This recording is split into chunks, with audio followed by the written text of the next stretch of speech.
Hello, hello, new joiners. We're going to start in about a minute. Just wanting to give people a bit of a chance to arrive.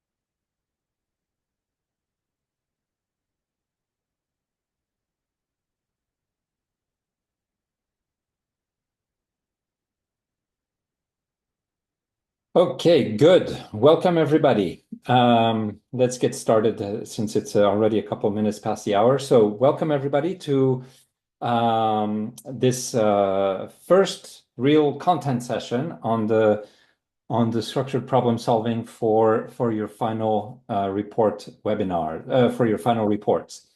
So let me just get into it. First, a bit of a reminder on the webinar logistics. As last time and as with every subsequent webinar, whenever there are discussions and exercises, I really encourage you to participate. And if you have questions or comments, feel free to speak up or to raise your Zoom hand rather than using the chat box. Yeah, okay. No.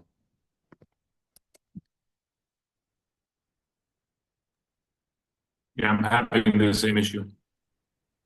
Yeah. Yeah, sorry. I am in an area that only has ADSL, and ADSL is just not a great technology. Good. I hope it's better now. So, like I said before, if you want to speak up, or let's say if you want to say something, just speak up at any time or raise your Zoom hand rather than using the chat box, because there's no guarantee that I'm monitoring the chat box. And the slides will be available after the session, as will the recording of the webinar. Good. And still before getting into the content, we did a poll last time, and I would love to just run it again just to have a feel for where we are in terms of who is where in terms of having a sponsor and a topic. So let me just launch it again, and we'll see if the proportions have evolved. Of course, it might not be exactly the same people that joined, but still, I'm kind of curious to know where you are, where we're trending. So, okay. I don't know if you can see the results, but it's basically 25, 25, 13, 30, or 22, 22, 22, and 33. Here, hold on. I will actually, there we go. These are the results. 22, 22, 22, 33.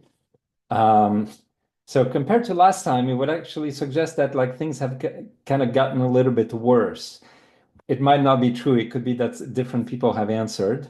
But I hope so then for anybody who doesn't already have both, then I can only encourage you to continue working on this. Remember that in the previous session, I shared some tips. Oh, okay. Maybe we have an issue here. Is there anybody else who cannot hear me?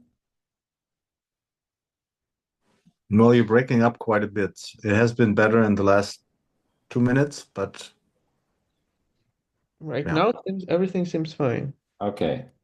That might be just Sveta. You could just close your camera. I think we will believe that it's you. Maybe that helps. Okay. Yeah, maybe it helps. I will do that. Then, okay. All right. Good.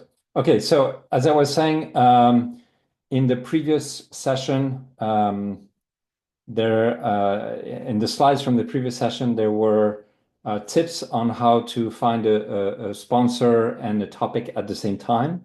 So maybe that's helpful for you to go to.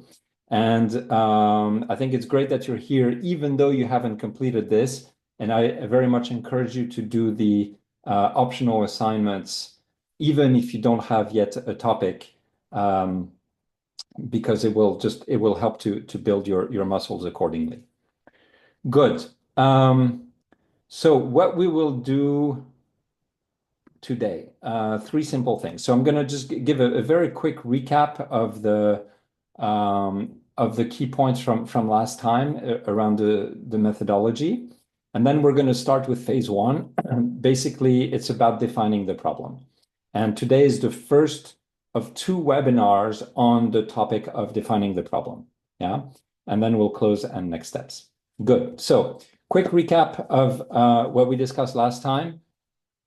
So again, if we project ourselves to December, and after you've presented done your final presentation to your sponsor, ideally it's gone really well, and then it looks something like this, right? That you worked on the right problem. This is what your sponsor thinks, that they understand your solution, so you communicated well, that they agree with it, which means you basically you thought through it properly, you did the right kind of analysis, found the right kind of evidence, and so on, and that they even know how to implement it. This is what we want to aim for. Now, in order to get there, we're basically going to I'm going to share with you this methodology, which is inspired by science. But with the key differences from what scientists typically do is that we have very much a focus on figuring out what it is, what it is to recommend, right? So the focus is on what to do rather than what is. And we also have a very strong practical bias. So i.e. we prefer 80% type answers rather than 100% answers, because they're much more practical. So with these tweaks, we get this methodology, which the essence of which is about starting by asking a question, then coming up with preliminary answers, testing those answers, and then refining the answers and translating them into recommendations. So this methodology we really want to follow it step by step, because every step builds on the previous one. However, iterating can make a lot of sense. Yeah, so don't hesitate to iterate if you get some kind of insight that makes you think, I should go back to an earlier step and change it. Yeah, this is very much part of the process. Another thing that's helpful to know about this methodology is that the early stages, the early phases, are quite critical for the effective execution of the rest. So it really pays to invest in let's say overinvest in phases 1 and 2. So the project design and the building of the roadmap. And this is also one of the reasons that not only we're going to have 5 webinars on these early stages, and why there are those optional assignments is to give you the opportunity to really get started and do it in small, frequent doses rather than sort of cramming it all at the last minute. And lastly, once you have your sponsor, it really pays to involve your sponsor every step along the way. And the best, most effective way to do that is to put yourself in the driving seat. So you drive the process and drive the thinking, and then you get reactions from them. They probably have more content than you, but you provide the thinking and the process, and then you get them to react to what you come up with. That's the most efficient but also effective way of getting useful input from sponsors or, in fact, any other kind of stakeholder. Good. So let's get into the content of phase one. So this is about defining the problem, right? So we're just in phase one. And so why does it matter to define the problem? Well, one of the reasons is that actually having a good problem definition can really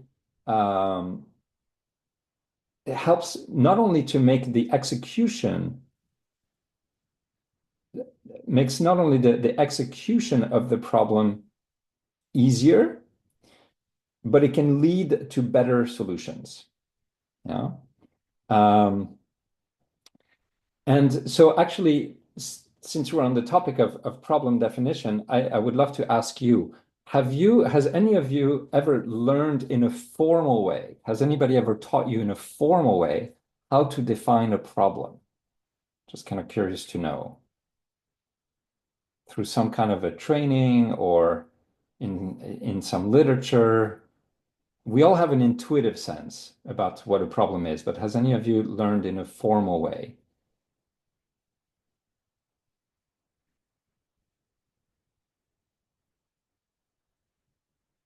No? Okay. I guess I'm yeah, I'm going to take it from the silence that's no. Okay. Now, if you ask the internet, how do you define a problem in the context of business? You get a lot of answers.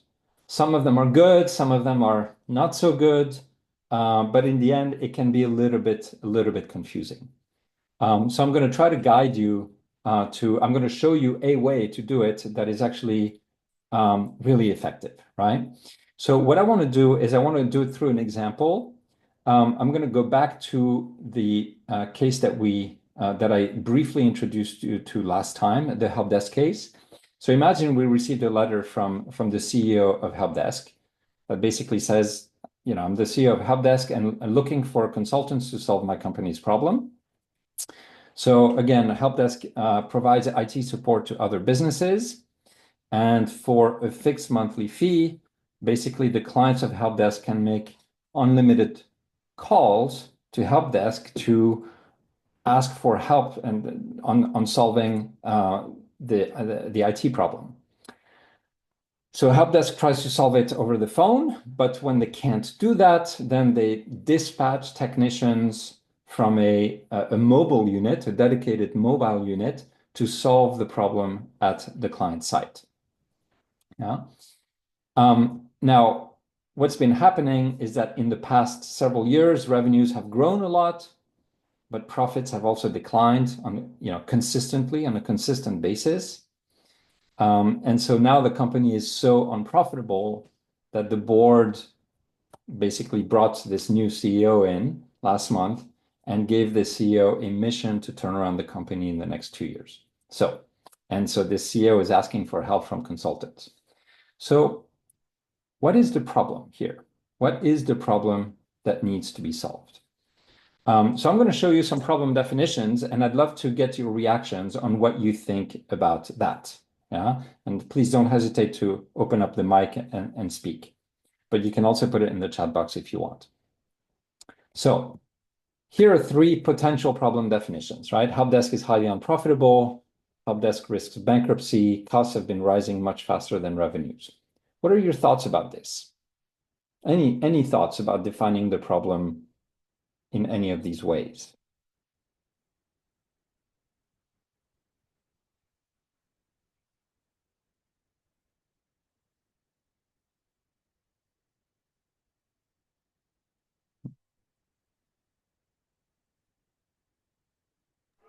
It seems to me, Yeah, Josh?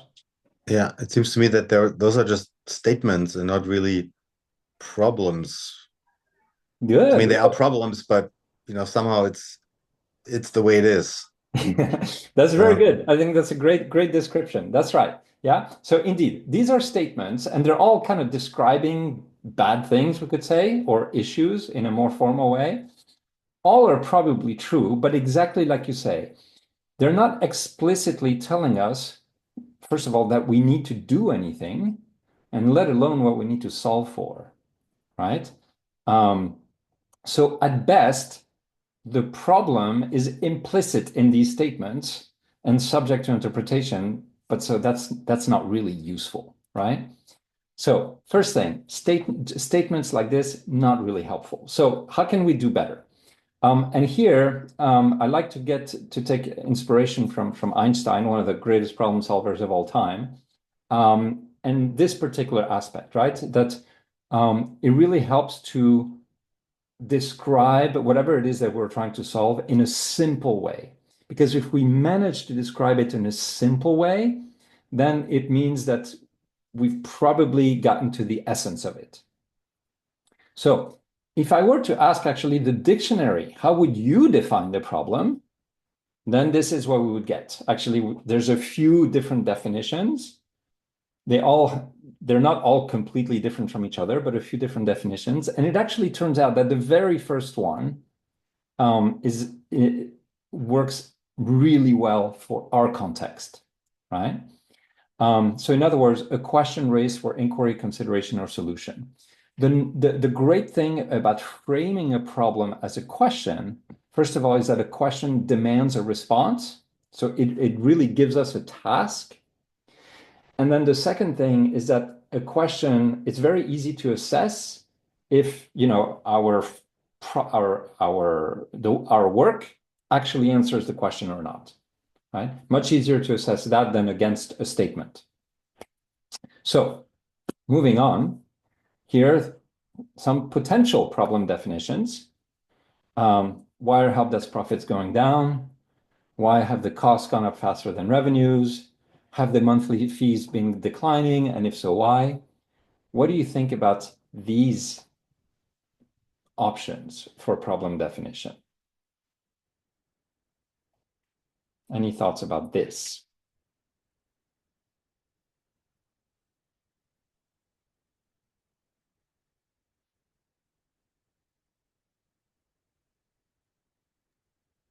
I mean, I would say it's part of the question, but maybe not the full question, because I think you need more context, right?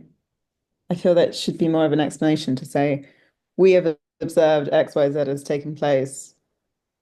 Why is this happening? So it feels like maybe something is missing. Yeah. So indeed, I think that's a good point, right? So on the good side, what's nice is that these questions definitely give us clear tasks, right? So if we were to define the problem as any one of these, it's like we have a clear task to solve now, right? And the answers to these questions could give us useful insights. But the problem, I'm going to try not to use that word.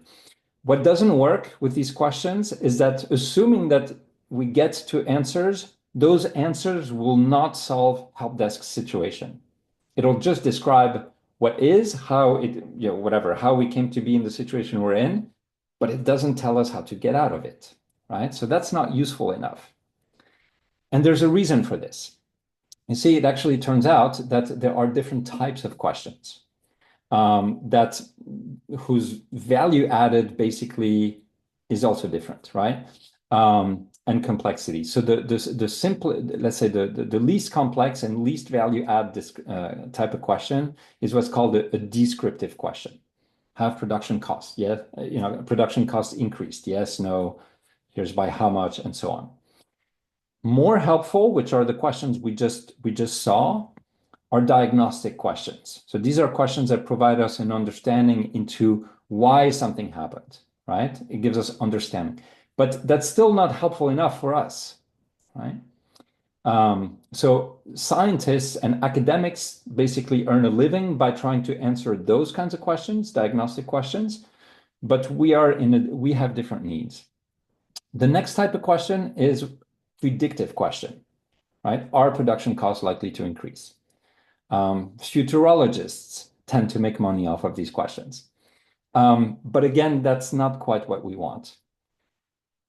The most fitting type of question for us are prescriptive questions, right? So example, how can we reduce costs or production costs? Basically, because prescriptive questions, they're the ones that are focused on making an impact, right? They are the ones that require or lead to recommendations and decisions. Okay. So when defining a problem, we don't want to just define a problem as a question, but in fact, we want to define it as a very specific kind of question, which is a prescriptive question. So we can go to the next type. Try again. Here we have some prescriptive questions. How can help desk reduce cost? How can they increase their revenue per client? How can they improve their business model? So any thoughts about these definitions? What's good about them? What's not so good about them? Well, they will help me formulate some solutions. I'm still not necessarily on the path of finding out what the root causes of everything. So I'm doing palliative work of trying to improve symptoms, but I don't know what the cause is. Okay, so you're right. But here I want to actually raise a word of caution. For business problems, it can be helpful to understand the root causes, and it's always enlightening, but it's not always necessary. Sometimes it's perfectly okay not to understand the root causes, and basically find solutions without understanding the root causes. Of course, everything else held equal, if we understand the root causes, it's more likely that we choose solutions that are going to be, let's say, more sustainable. But it's not necessary in every situation to understand the root causes. And in business, even more so, very often, even though we might understand the root causes, we might not be able to do anything about the root cause itself. Yes, Mihai. I agree with what you're saying, but reading the questions here, this is something that I should be doing as a manager on a day-to-day basis. So I'm not asking anything new. So how should I reduce cost is something I should do every day. How can I increase revenues and profits? That's something I should do every day. And how can I improve my business model? So I'm not asking anything new. So in a sense, I'm a bit confused that some things happened and I'm continuing to do daily business. Yeah, you're right. Sometimes problem definitions are not so like good problem definitions are just kind of let's say there's nothing really new about them, but by choosing to make it our focus, we might end up coming up with better solutions than if we just leave it as a day-to-day kind of activity, right? No, so I think yeah, Jenny? Yeah, I just wanted to kind of build on, I think, Mihai's question. So I might do mine with a startup, but I think a lot of the questions will be about how do we accelerate growth or how do we succeed in X region? And I think that probably builds on Mihai's question. So it's not about solving a problem per se in terms of something's gone wrong. It's more about a growth question. Okay. I presume that's fine within this framework, but just to check. I mean, it can be fine. Absolutely. In general, indeed. Let's be clear. A problem in the problem-solving methodology is not a bad thing.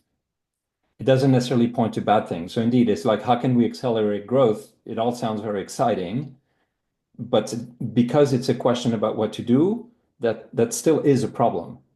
Yeah. Okay. Yeah, I think that's the main point then. So Yeah, that's that right. that works because it's still a gap. Right. It's more that something hasn't gone wrong per se in an existing strategy. It's more a white space. Correct. Yeah. That's right. In problem-solving methodology, a problem is not necessarily about something that has gone wrong. It could simply be about how to make something good even better. Yeah, Perfect. absolutely. Yeah, Great. Thank you. and this is one of the sources of confusion because in our day-to-day chatter, when we hear the word problem, we have associations with bad things, right? It has negative connotations. But in problem-solving methodology, there is no negative connotation to a problem. But our right brain often kicks in, right, from habit. Good. So now these questions, what's good about them is that they're prescriptive, they're focused on impact, right? If we solve them, it will lead to recommendations. Issues with these questions. So they focus on types of solutions that actually might not be right for help desk, right?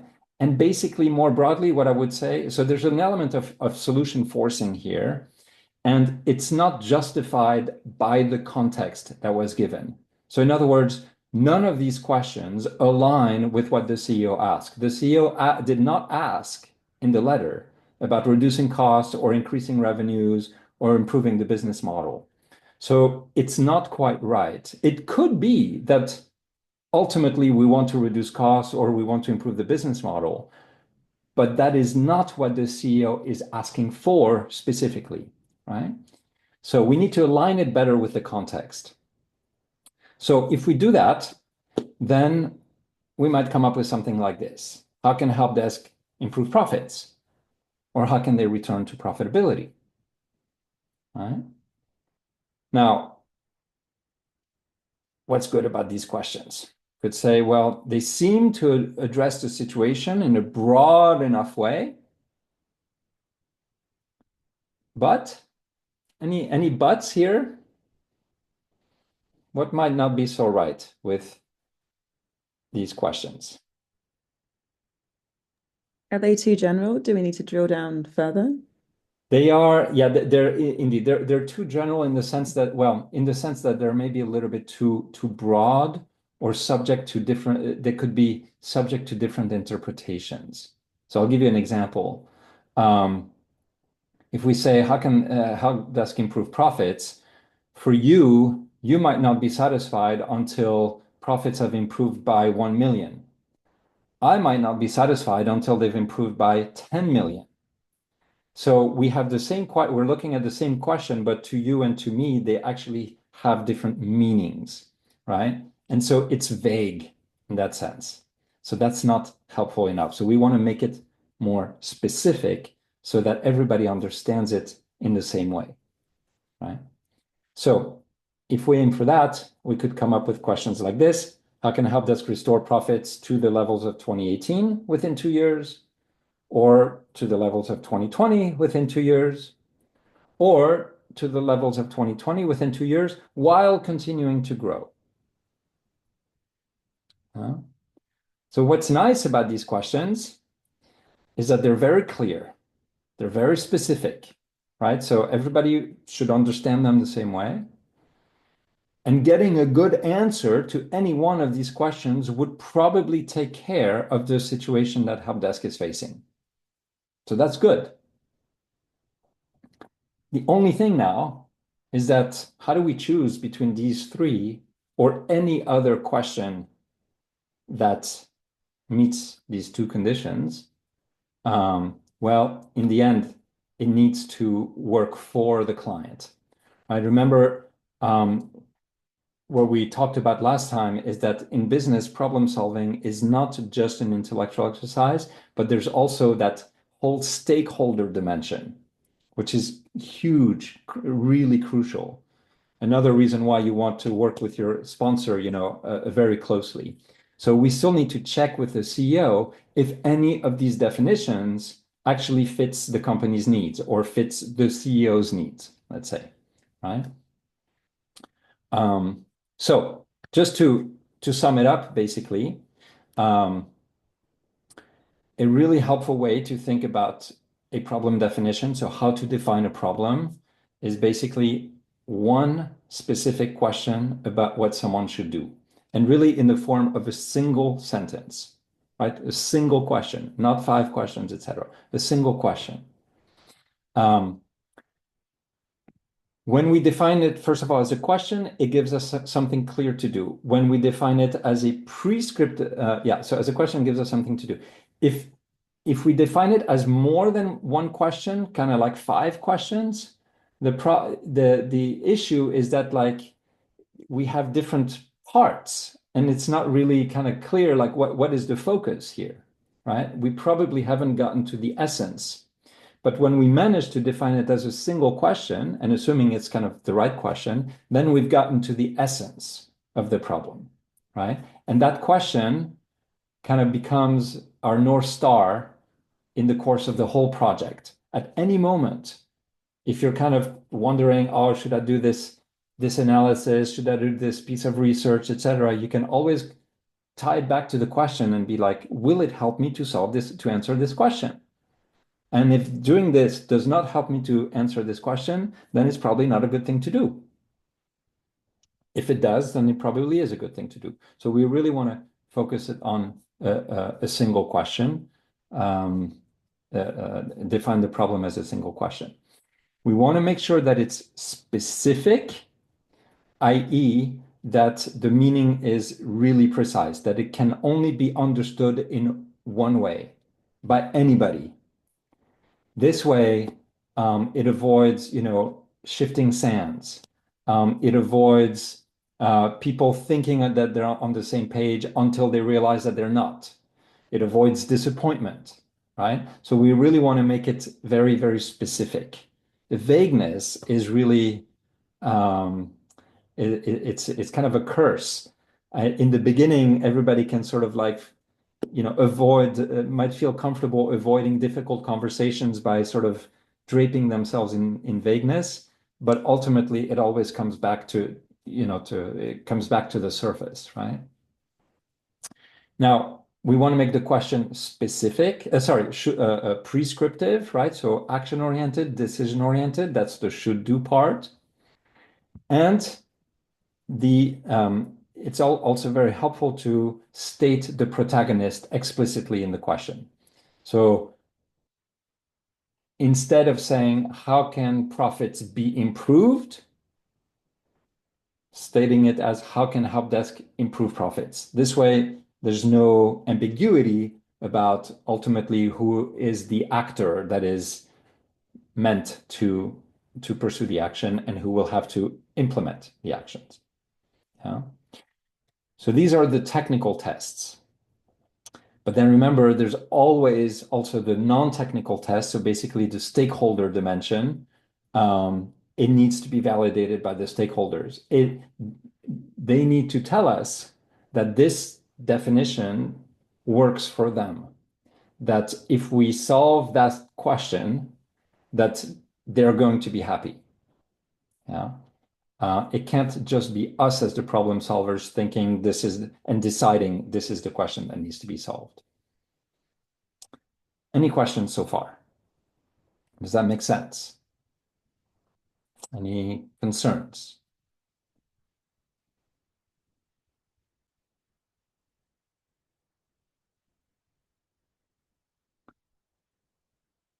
Okay. So just building a little bit on this stakeholder dimension, right? It really helps to make sure that like the question, whatever question you end up working on, that it reflects exactly what your sponsor wants and needs. Yeah. So you want to avoid working on the wrong problem, because if it's not what they want, wrong problem meaning it's not what they want, or you think that solving the question will not actually lead to the right kind of impact. That's the wrong problem. But at the same time, we never want to decide or change the question unilaterally, right? So kind of suggested kind of in general, an approach is first try to understand as much as possible what your sponsor is trying to tell you in terms of what they need, right? Or in terms of what they want, but without interpreting it, just without adding anything to it, without forcing a solution to it, just trying to understand what it is that they're saying and what they say that they want or need. Then try to frame that as a question, and ask them, would solving that question work for you, right? So get validation from them on the question. And again, this is the question that reflects what they're saying they want. And as a third potential step, if you think that your sponsor is basically has the wrong problem in quotes in mind, i.e., like, answering that question wouldn't really help the business, for example, at that point, you can propose a change to the question. But I wouldn't do it until you've first gotten an agreement, or let's say until you've first shown that you've understood what they're asking for, right? And so if you want to make a change to the question, I would just kind of explain the rationale why you want to make a change, why you think solving the question that they've sort of validated won't help the company. Then make your own proposal of a revised version and then discuss until you get to some kind of validation, right? It's really, I can't stress enough how helpful it is to create this alignment with your sponsor or your client, if we're going to call it that,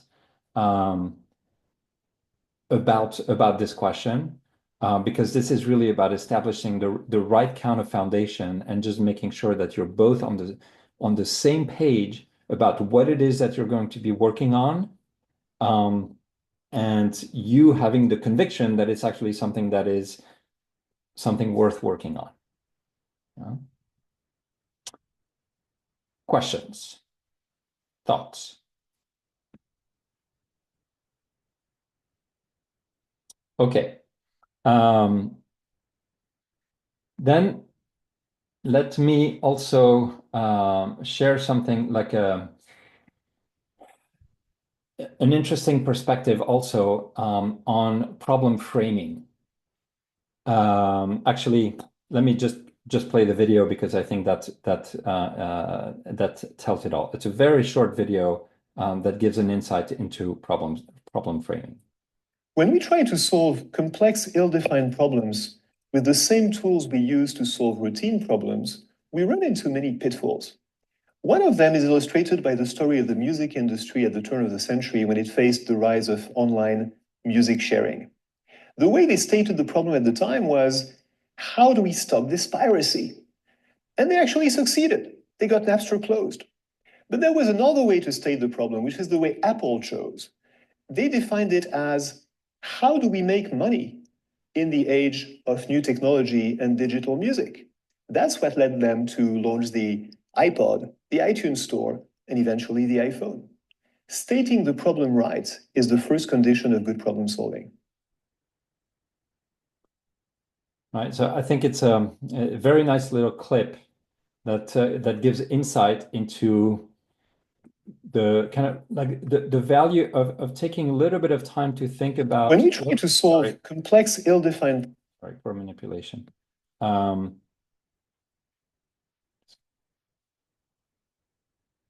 I think I'm having a bit of an issue here. Okay. It gives very nice insight into the power of potentially reframing a problem, right?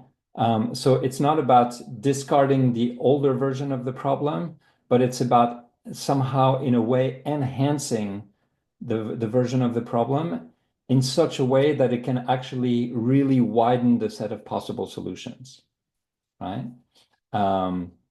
So it pays to brainstorm about that. So let's say once you've kind of agreed a definition with your stakeholder, with your sponsor, it might still make sense to be like, okay, we've come to an agreement, but could there be a better way of framing the problem, right?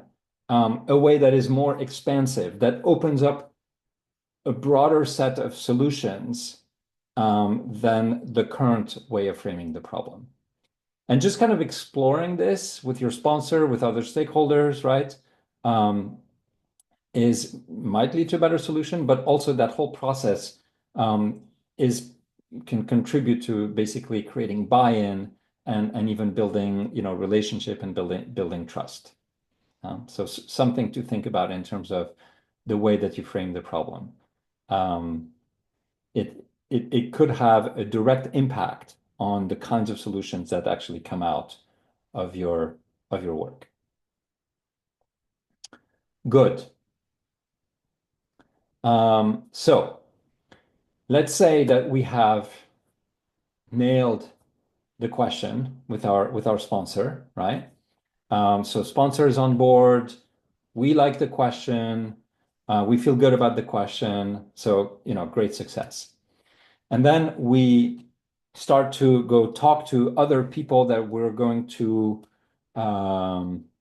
somehow need for our project in one way or another. And they say, oh, what are you working on? And we give them the question, right? Because it's a very efficient way of describing our project.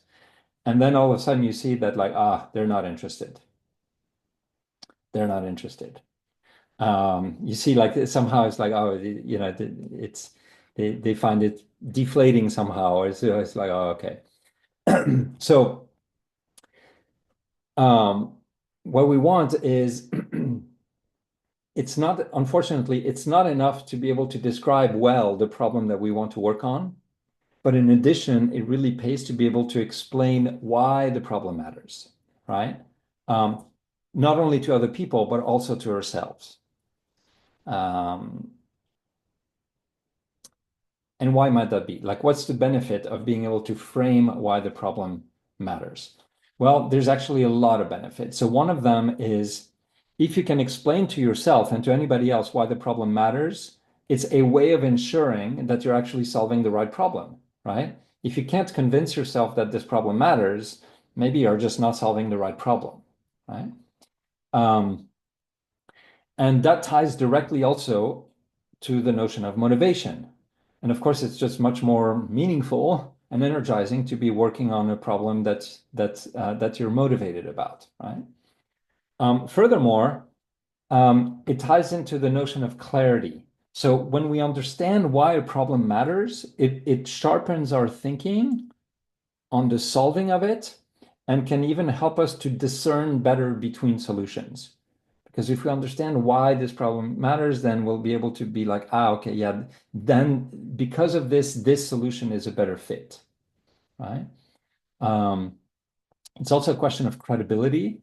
So for example, if you, let's say, start your final presentation and there are people who are not so familiar with the problem, then you introduce the problem at the beginning, and from the very beginning, you're going to get their attention and they're going to care because they see that you're worked on something that matters, right?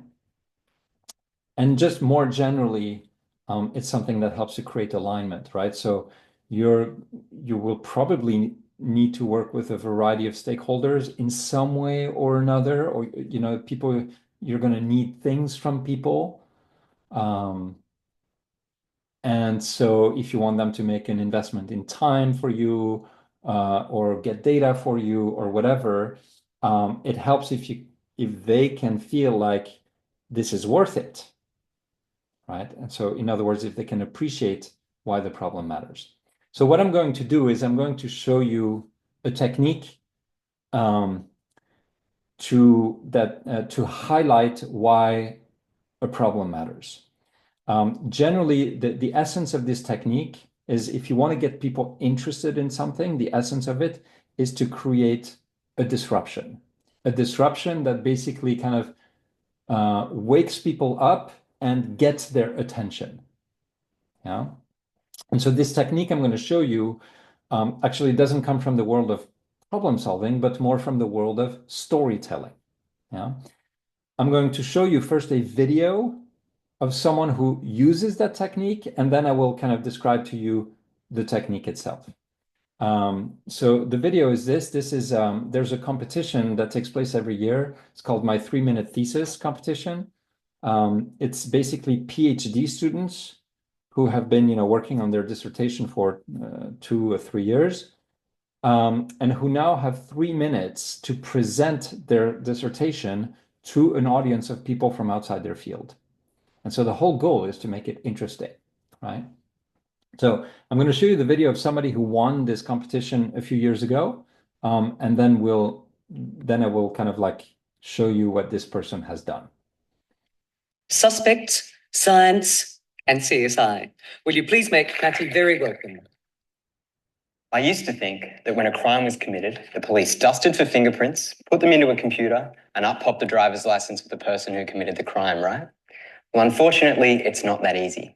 Contrary to what you see on CSI, it's not computers that match prints, it's humans. This is a fingerprint examiner, and his job is to look back and forth at a pair of prints and decide whether the crime scene print matches the suspect or not. My PhD thesis is about understanding how examiners make these important decisions. In Australia alone, there are over 5,000 of these comparisons made per day to be used as evidence in convicting criminals. But occasionally, mistakes are made. In 2004, a lawyer named Brandon Mayfield was arrested by the FBI because his fingerprints matched those found on a bomb that exploded, killing 191 people. But here's the catch. The fingerprint examiners made a mistake. They matched a print to the wrong person. Mayfield was innocent. So how can this happen?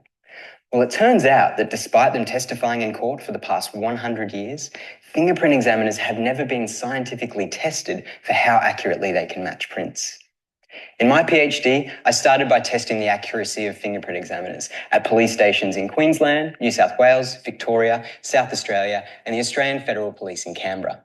I put them in a situation similar to their usual work, but I maintained tight experimental control by using simulated crime scene prints in a signal detection paradigm. More simply, I wanted to find out how many guilty people were being wrongly set free and how many innocent people were being wrongfully convicted. Well, this was the first ever test of fingerprint expertise, and as you might hope, the examiners were extremely accurate, but not perfect. I breathed a sigh of relief when I saw that the examiners could actually do what they claim, but the challenge now is to see how these findings translate to performance outside the lab. As well as accuracy, I'm interested in the basics of how it is that humans process complex visual patterns, such as fingerprints. I want to turn novices into experts more quickly, and I'm discovering ways of improving their accuracy. Last month, my research was presented to judges at the Supreme Court. The experiments from my PhD are changing the way we think about presenting fingerprint evidence to judges and juries. So where to from here? Well, next year I'm heading to LA to continue my research with law enforcement agencies in the US. I'll apply my fingerprint work across other areas of forensics like shoe prints, blood spatter, and even DNA to help ensure that innocent people are not wrongfully accused. Thank you.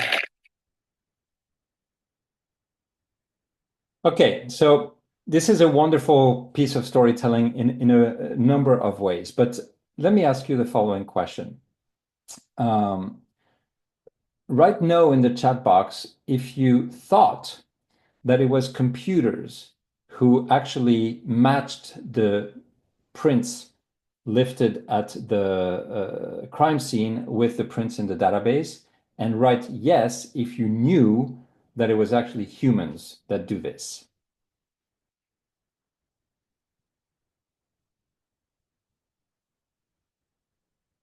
Could you repeat the question, please? It was interrupted in my case. Yeah, so write no in the chat box if you thought that it was computers that matched the prints lifted at the crime scene with the prints in the database, and write yes if you already knew that it was actually humans that do this. I mean, in what year is this presentation done? Or is it still the case today? Just curious. I mean, I don't know what is the case today, but just assume that the video was just shot yesterday. You can just assume that. Okay, so you see everybody writes no, and so the moment that he tells us that that it's actually humans who do this, he's telling us something completely unexpected. And in fact, not only is it unexpected, it's like we immediately sort of start realizing the consequences. You're like, oh my God, this hugely important part of criminal justice is actually, relies on human judgment, whereas I thought it was actually a computer, which is really reliable. So human judgment is, less reliable than computer judgment. And then on top of this, you're telling me that we've never even tested the people who do this to see if they actually are good at what they do, right? So the question that he worked on, which is how good are they at, how accurate are they at comparing fingerprints, all of a sudden becomes a very relevant question, a question in which we take a real interest, right? If he had not told us this, and we had all continued to believe that it was computers who do the matching, then we probably would have thought that he had kind of wasted 2 years of his life on a really inane question, like a question that really doesn't deserve a whole lot of attention, right? So what he's done is that he used a technique called situation complication question. Basically, the way it works is that you introduce a situation, and the goal is that the audience just kind of understands. Then you introduce a complication. And the goal of this complication is to really kind of jolt the audience, right? Essentially, the idea is that they react kind of like, oh, wow, really? Yeah. It can be good news, it can be bad news, but it really jolts them. It's some form of an insight that jolts them. And this jolt basically leads to a question that now people want an answer to. Let me give you another example. Let's say it's 2013, so 10 years ago, and until now, bol.com has been the e-commerce leader in the Netherlands. Okay, so that's just a kind of a starting point. It could be a general background. It can be the history of something. The audience may know it or may not know it, but in itself, there's nothing necessarily shocking about it. But then comes the complication, right? So this insight, this jolt. Amazon plans to enter the Netherlands, right? So Amazon is kind of like the behemoth, the expert at this, like the one who the bulldozer in this space, right? So that's basically some kind of an insight, something we learn that can act as it can be a change, it can be a threat, it can even be an opportunity. But either way, what it does is that it creates this disruption to the situation in such a way that it demands a response. Like sitting still is not an option. We can't just be like, oh, okay, right? But because it's not clear yet how we should respond, we basically frame the response in the form of a question. How can bol.com protect its leadership position, right?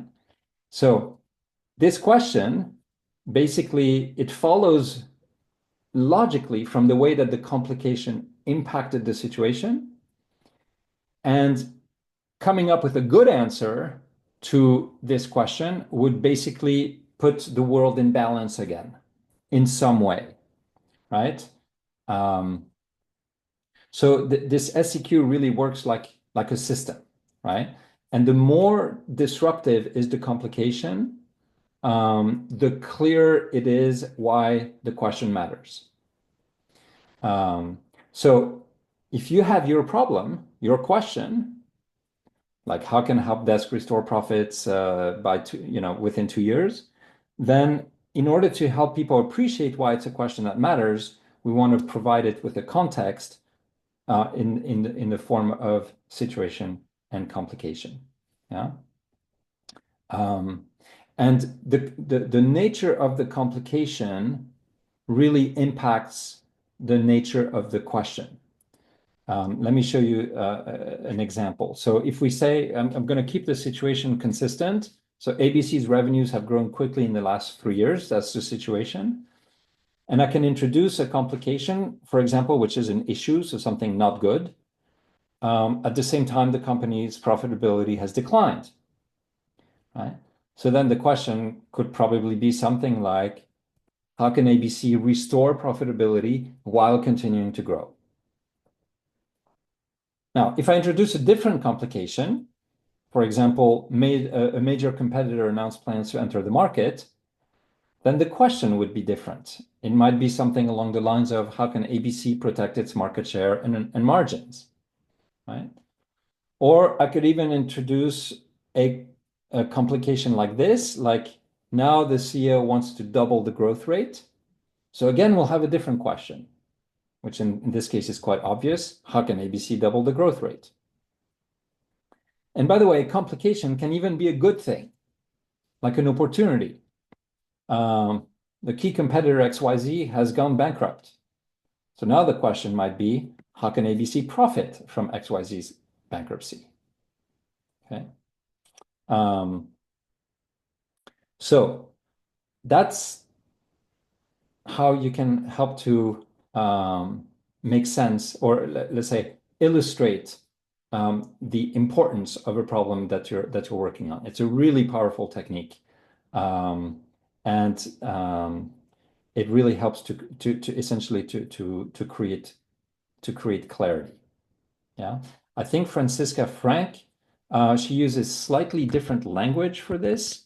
I mean, situation, complication, question is kind of like the standard language, but she calls it, I don't remember exactly how she calls it, but I think she calls it something like the dragon, right? The complication, she calls it the dragon that basically needs to be, that kind of causes all sorts of commotion and needs to be tamed by the hero. Any questions about that?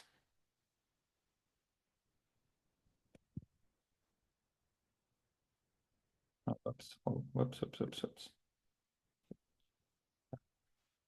Yeah, no, is that here? Maybe we can just do just a couple of very simple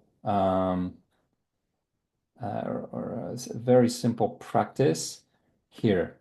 Here's like 5 things, 5 statements, right? Or questions. Bo uses, so the task here is to figure out what is the situation, what is the complication, what is the question. So we have Bo uses basic tools like calendar and a to-do list. Tasks are piling up despite good intentions. How can Bo restructure their workflow to stay productive? Bo often ends the day feeling unfocused and accomplished. And Bo has a stable daily routine with defined work hours. What would you say is the situation? What is the complication? What's the question? Well, the question is quite clear. But what would you say is the situation and the complication here?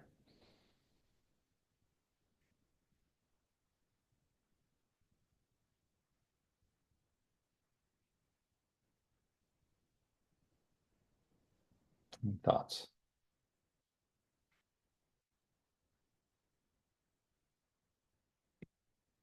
Yeah, A is indeed part of the situation. There's actually another one that's part of the situation.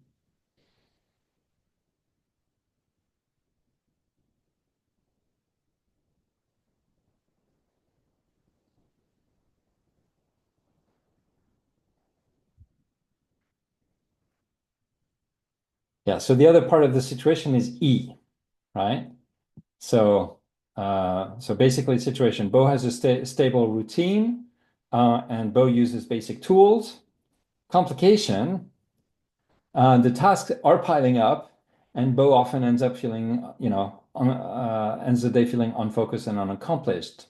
So the question is, how can Bo restructure their workflow to stay productive, right? If we didn't have the complication, you'd wonder why Bo needs to restructure the workflow and restructure their workflow, because from the situation, it seems like everything is fine.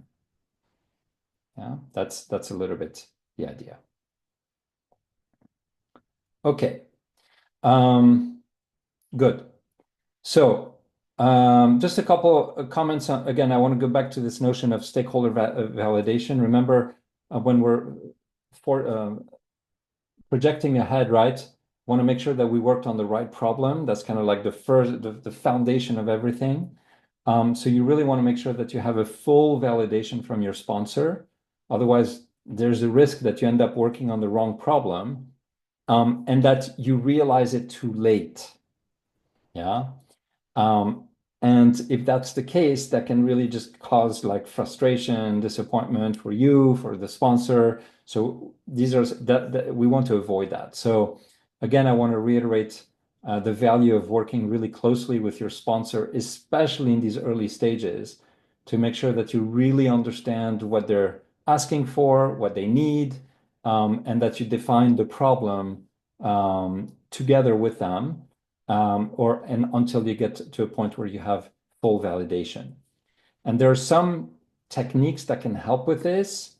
One is, so again, do it through live conversation. I think is the most efficient. But I think one is always to ask clarifying questions. So if there's anything that your sponsor says or that asks for that's just not clear, just ask. Why? What do you mean? What are you asking for this? But just ask clarifying questions until you really feel like you understand exactly and everything that they're saying.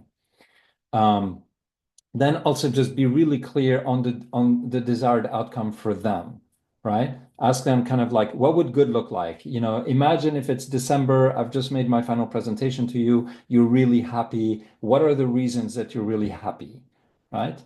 So help them to project to the future and describe to you what that good future would look like. It doesn't mean that they give you the solution because they don't know the solution, but they can describe aspects of the solution. You can also ask why.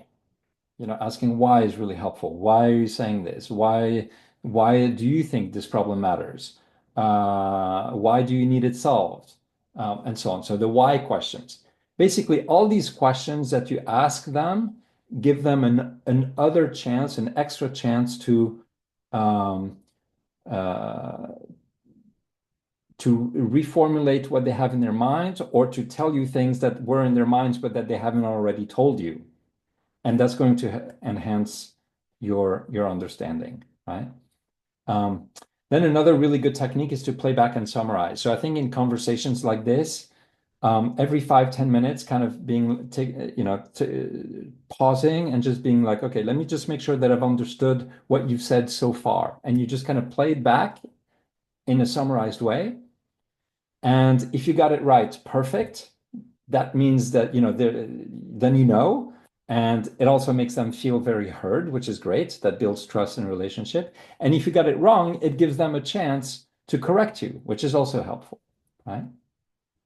And then just drive and iterate. So in other words, when it comes time to the question itself, rather than asking them, how would you frame the problem as a question, is much more effective if you frame the question, kind of come up with a draft of the question and get their feedback on that. Yeah. So again, it goes back to the idea of you drive the process, right? And specifically with the notion of the question, I think showing alternatives can also be helpful. So you can be like, hey, so based on what you've told me, I can think of 2 different ways we could frame the problem. Here's one way, here's another way. Do either of these resonate more with you?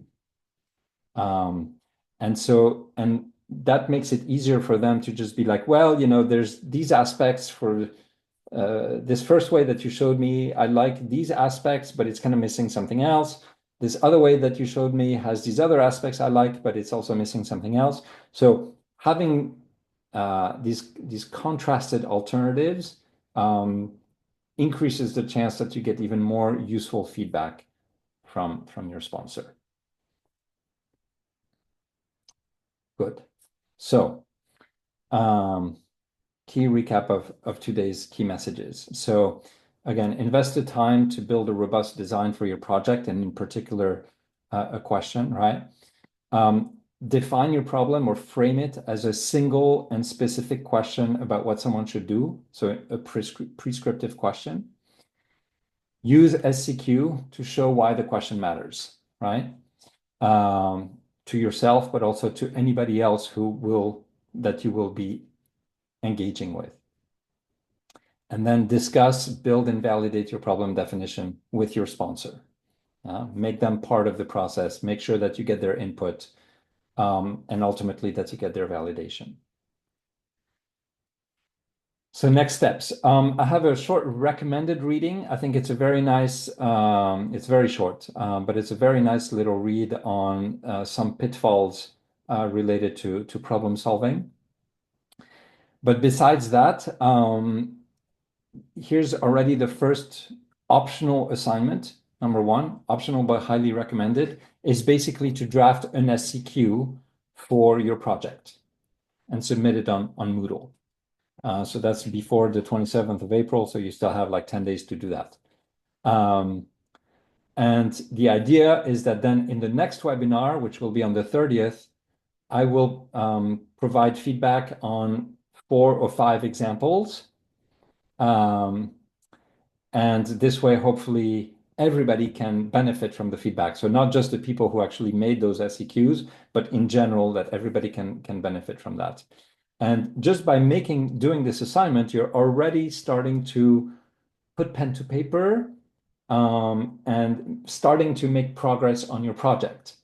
And in fact, this SCQ is every optional assignment that I'm going to suggest to you is a portion of what you will need to deliver for your project proposal in early July. So basically, that means you're already starting to work on your project proposal. And then at the next webinar, we'll continue the work on phase 1, where we'll cover the project definition template, which basically covers the remaining dimensions of a project design. Questions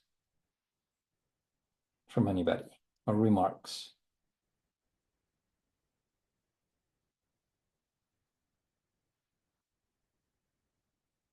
Okay. Then I think if there are no more questions, then no point in me holding you up. So hope that it was helpful, that it helps to provide some clarity, at least in terms of how to get started with the thinking about and the framing of your projects. And I will see you hopefully at the next webinar. Have a great rest of the week, everybody. Nice Easter break, and see you then. Happy Bye. Easter. Great. Thank you. Bye. you. Thank you. Bye-bye. Thank you. Bye bye.